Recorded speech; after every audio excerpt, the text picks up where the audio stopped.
I spent my 21st birthday in boot camp.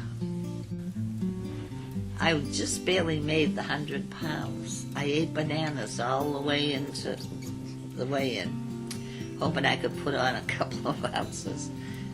Anyhow, I made it. And when I said to them one day, "Why did you put me in the hospital corps?" They said, "Well, you worked for Dr. Leahy."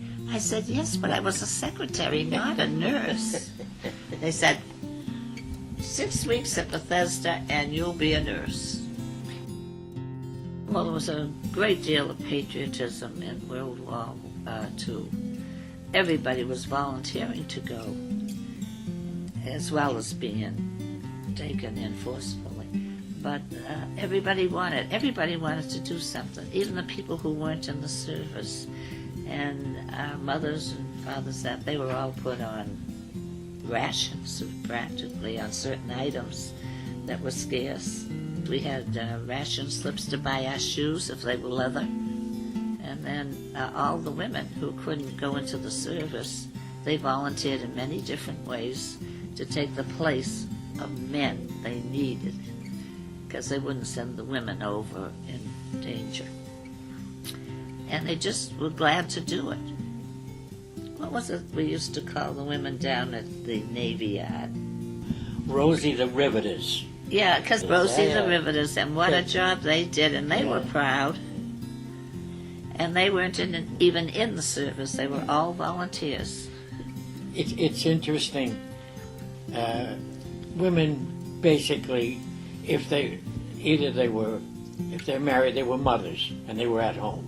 And if you were a single woman, you worked in whatever you were trained to do. It could be secretarial, doctors, dentists, but the war is where, if you want to, where women really got their freedom, if you want to call it that, where they got into colleges and they got out into the world, so to speak.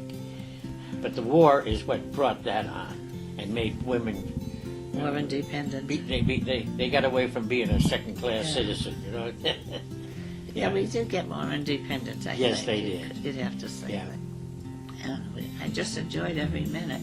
But when they told me I could get out, I was eligible and could go home, I had to come up to Boston to be discharged.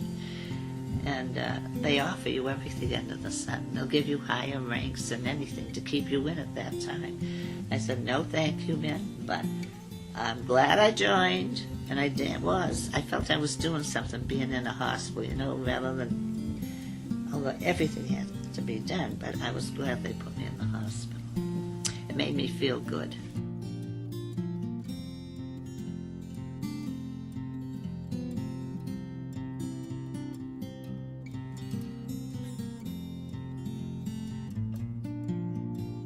When the war was over, I went to a business school in Boston just to catch up with my secretarial work, because I wasn't going into a hospital. I wanted to get back to what I'd been doing, you know.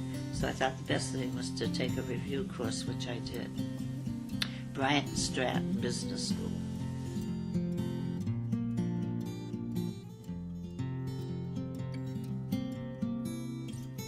I am very, very glad I did it, but I want you to know that everybody was doing the same thing in or out of the service, the women and that.